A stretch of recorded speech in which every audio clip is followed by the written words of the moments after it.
नमस्कार दोस्तों, story house में आपका स्वागत है। आज की स्टोरी में आप सुनने वाले हैं पीली कपड़ों वाली चुड़ैल के बारे में, जो NH-33 हाईवे में रात के 2 बजे के बाद निकलती है। पास के गांव और होटलों में भी इस बारे में खबर थी, तभी तो कोई भी इंसान या किसी भी गाड़ी को गुजरना रात के 2 बजे के बाद मना था।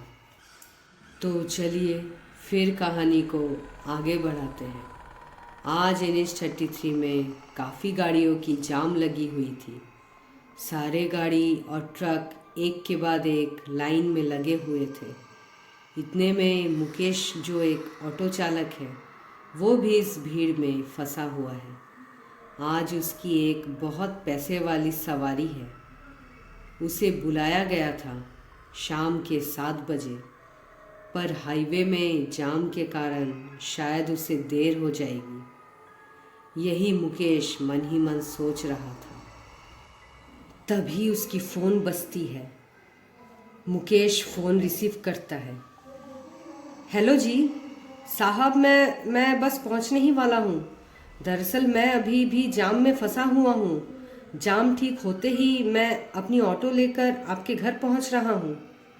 वहाँ पे जाम ठीक होते होते लगभग 1 से 1.5 घंटे लग गए और मुकेश वहाँ सवारी लेने रात के 8:30 बजे पहुँचा। मुकेश के पैसेंजर्स ने जाने से इनकार कर दिया क्योंकि काफ़ी देर हो चुकी थी।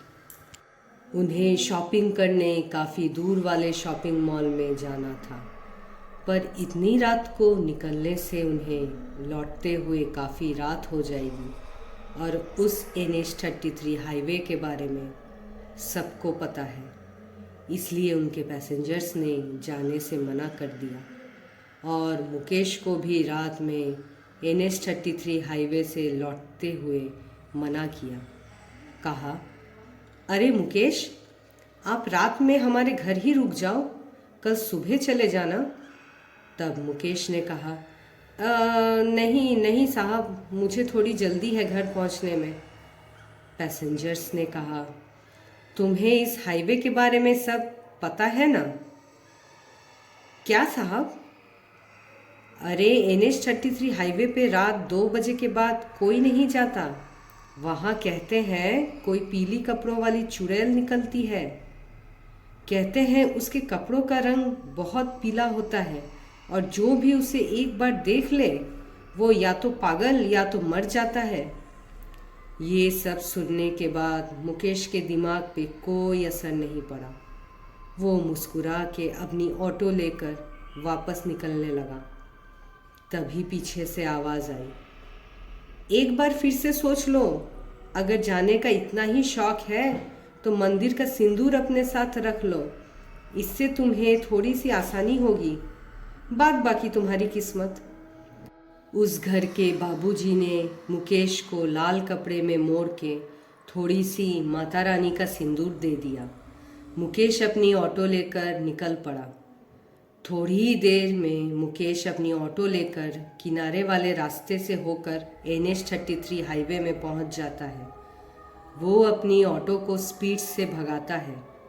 अभी रात के लगभग 1 बज रहे थे। बिल्कुल अंधेरा चारों ओर, एक भी गाड़ी नहीं दिख रही थी। इतने बड़े हाईवे में बहुत ही आश्चर्य की बात है। तभी मेरी नज़र सड़क के उस पार एक पलटी हुई बड़ी सी ट्रक पे पड़ी। लगता है बहुत बड़ा एक्सीडेंट हुआ था, लेकिन कोई इस ट्रक के पास है ही नहीं। उस ट्रक का पिछला वाला हिस्सा बिल्कुल ज़मीन में धंसा हुआ था और सामने के शीशे पूरी तरीके से टूट चुके थे। एक तरफ पलटी हुई इस ट्रक से सारे तेल रास्ते में भी बह रहे थे। ट्रक के बाहर फेंके हुए सीट्स में लाल खून के धब्बे लगे हुए थे। इतना कुछ देखने के बाद मैंने देखा एक पीला सा रुमाल ट्रक के टायर के साथ बंधा हुआ है। वो रुमाल टायर से लिपटी हुई थी, पर बिल्कुल भी गंदी नहीं थी। लग रहा था मानो अभी अभी किसी ने साफ कपड़ा लपेट दिया हो। अभी भी मैं ऑटो चला ही रहा था। न जाने रास्ता कब ख़त्म होगा। मैंने मन ही मन सोचा। आते समय तो मुझे रास्ता इतने लंबे नहीं लगे थे, पर वापस जाने में इतना समय क्यों लग रहा है। मैंने ऑटो के स्पीड को बढ़ा दिया था, क्योंकि मुझे जल्दी घर पहुंचना था। तभी अचानक से मेरे ऑटो के सामने एक औरत आकर टकरा जाती है। मेरे हाथों किसी की जान चली गई, ये सोच सोच कर मैं मन ही मन पछता रहा था। मैंने ऑटो की तुरंत ब्रेक लगा दी और फट से ऑटो से उतरकर रास्ते की ओर देखने लगा। ऑटो से धक्का खाने के बाद वो औरत बहुत दूर जाकर गिरी थी। मैंने अपने जेब से टॉर्च निकाला और धीरे धीरे आगे बढ़ने लगा। ऑटो की लाइट धीमी धीमी नज़र आ रही थी। रात काफ़ी हो चुकी थी। कोई भी आसपास नहीं था मदद मांगने के लिए। थोड़ी ही दूर जाने के बाद मेरी नज़र उस औरत की कटी हुई धड़ पे पड़ी। मैं चिल्ला उठा, आ! उसका सर धड़ से अलग हो चुका था। बेहिसाब खून बह रहा था पूरे रास्ते में। ये दृश्य किसी हॉन्टेड फिल्म की तरह ही था। मैं चिल्ला चिल्ला कर रो रहा था, मेरी मदद करो, मेरी मदद करो, कोई है। मेरी मदद करने वहाँ कोई भी नहीं था। अचानक से मेरे कानों में किसी की हंसने की आवाज़ आने लगी। ये आवाज़ किसकी थी?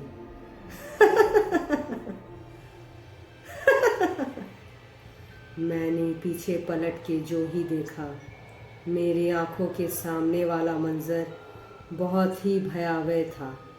मैंने देखा उस औरत का कटा हुआ सर रास्ते में घसक घसक के मेरे सामने आ रहा था, और वो कटी हुई सर ना जाने कैसे जोर जोर से मुझे देखकर हंस रही थी। ये मंज़र देखकर मैं गिरते पड़ते दौड़ा अपनी ऑटो की तरफ। मुझे अचानक से याद आया कि साहब ने मुझे एक पोटली में माता रानी का सिंदूर दिया है।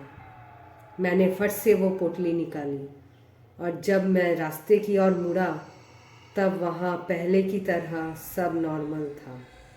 कहीं भी कुछ नहीं था, ना कोई औरत, ना ही खून के धब्बे। ये पूरा दृश्य मेरे समझ के बाहर था। मैंने सोचा, अभी तो रोड पे एक्सीडेंट हुआ था, अचानक से क्या हो गया? इतना शांत और साफ सुथरा कैसे हो गया? मैंने वो सिंदूर वाली पोटली अपनी जेब में ही रख ली। फिर मैं ऑटो में बैठकर बड़ी ही तेज़ी से ऑटो चलाने लगा। मैं पसीना पसीना हो गया था। अभी रात के 3 बज रहे थे। थोड़ी ही दूर जाकर मैंने एक लड़की को पीली ड्रेस पहने, हाथों में पर्स और एक ट्रॉली वाली लगेज बैग लेकर खड़े होते हुए देखा। मैंने सोचा, इतनी रात को ये लड़की कहाँ जाने के लिए खड़ी है? मैं जब ऑटो लेकर उसके नज़दीक जाने लगा तब उसने मुझे ऑटो रोकने के लिए इशारा किया। मैंने भी सोचा, इतनी देर से कोई भी सवारी नहीं मिली तो इसे बैठा के कुछ पैसे कमा लेता हूँ। मैंने ऑटो रोकी और उस लड़की के पैरों पे मेरी नज़र ठहरी। उसके पैरों से खून बह रहा था। मैंने पूछा, मैडम आपको हॉस्पिटल जाना है क्या? उसने मेरी तरफ ना देखते हुए झट से ऑटो के पीछे वाले सीट पे जा बैठी। कहा, नहीं नहीं, मुझे मेरे घर ड्रॉप कर दो, बस यही पास में ही है, चलो जल्दी करो। मैंने ऑटो चलाना शुरू कर दिया और बार बार मेरी नज़र उस लड़की पे जा रही थी। अजीब बात यह है कि वो बिल्कुल चुपचाप सर झुकाए बैठी हुई थी। बहुत ही अजीब बात है, मैं सोच ही रहा था, इतनी रात को एक अकेली लड़की ऐसे सड़क पे? मैं ऑटो चलाते चलाते बोल उठा, ओ मैडम, 1,000 रुपये लूँगा। आपका घर आखिर कहाँ है? कब तक पहुँचेंगे? आखिर मुझे भी तो घर जाना है ना। वो चुपचाप बैठी हुई थी। उसने मानो मेरी बातें सुनी ही नहीं। अचानक से उसने कहा, रोक दो। मैंने कहा, यहाँ? हाँ हाँ, जवाब दिया उसने। थोड़ी दूर में मुझे एक घर दिखाई देता है। वो लड़की सीधे उतर के जाने लगी। मैंने पूछा, अरे ओ मैडम, मेरे पैसे दे दो।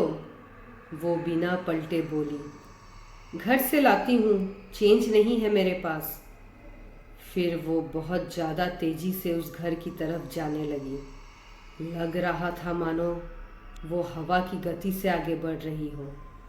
कुछ ही सेकंड में वहाँ से गायब हो गई। मैं पैसों के लिए उसी मोड़ पे खड़ा था। लगभग 15 मिनट बीत चुके थे। अब तो मुझे गुस्सा आने लगा था। मुझे लगा मैं खुद ही चले जाता हूँ पैसे मांगने। मैं फिर जाने लगा उस घर की तरफ। टिंग टोंग, बेल बजता है।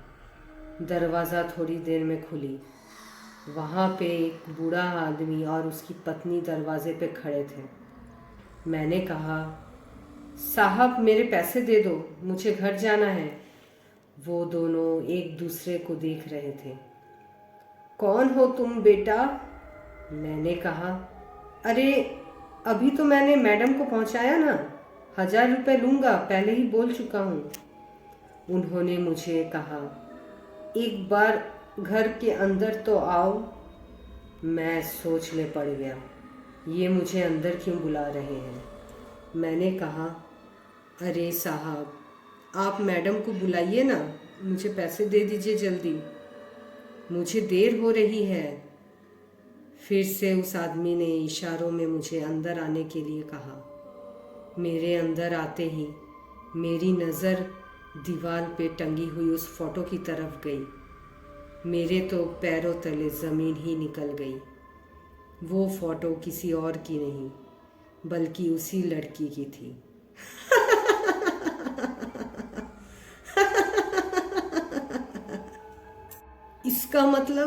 इसका मतलब वो मर चुकी थी। ये देखकर मुझे चक्कर आने लगा। मुझे उन्होंने पकड़ के चेयर पे बैठाया और कहा, हम उसके माता पिता हैं। वो हमारी ही बेटी थी। उसका नाम माया था। उसकी इसी NH-33 हाईवे पे 10 साल पहले रोड एक्सीडेंट में मौत हो गई थी। इतना सुनने के बाद मैं सब कुछ समझ गया। क्यों उसके पैरों से खून निकल रहा था, क्यों उसने अपना चेहरा नहीं दिखाया, क्यों उसने पलट के जवाब नहीं दिया। अब मुझे बर्दाश्त नहीं हो रहा था। मैं जल्द से जल्द घर लौटना चाहता था। मैं जैसे तैसे अपने ऑटो की तरफ जाने लगा। ऑटो में बैठते ही मुझे याद आया, वो माता रानी की सिंदूर वाली पोटली तो उनके ही घर छूट गई। अब तो वापस जाना भी संभव नहीं है। तब मैंने ऑटो ऐसे ही स्टार्ट कर दी। थोड़ी ही दूर जाने के बाद मेरे साथ जो घटी वो मैंने सपने में भी नहीं सोचा था। ऑटो के पीछे वाले सीट पे वही लड़की पीली कपड़ों में बैठी हुई थी और इस बार उसका मुंह मेरी तरफ था और वो ज़ोर ज़ोर से रो रही थी।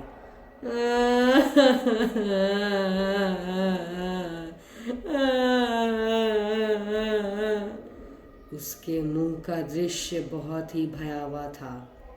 ऐसा लग रहा था मानो किसी भारी चीज़ से सर को दबा दिया गया हो। उसकी आंखें बाहर की तरफ निकली हुई थी, जीभ आधी लटकी हुई थी, गले में कटने के निशान थे। ये मैं क्या देख रहा हूँ? मेरे पास तो अभी सिंदूर वाली पोटली भी नहीं है। अब मैं क्या करूँगा? हे भगवान, मुझे बचाओ।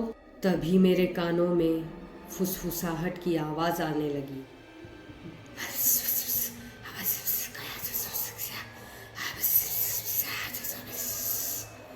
ध्यान से सुनने पर मुझे पता चला कि वो चुड़ैल अपनी लंबी जीभ निकालकर मेरे कानों में बोल रही थी, तू मरेगा, तू मरेगा, अब तो तेरे पास सिंदूर भी नहीं है।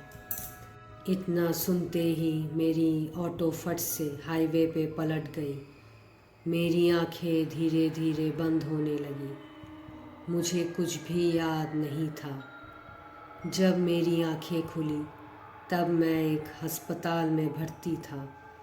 वहाँ के कुछ लोगों ने मुझे उठाकर अस्पताल भर्ती करवाया था। मेरी स्थिति बहुत ख़राब थी। लगभग 6 महीने लगे मुझे स्वस्थ होने में। अभी भी मैं भगवान का शुक्रिया मनाता हूँ कि उस रात भगवान ने मेरी जान बख्श दी। पर ये सवाल हमेशा मेरे मन में रहेगा कि उस चुड़ैल ने मुझे कैसे छोड़ दिया। तो आज की कहानी यहीं समाप्त होती है।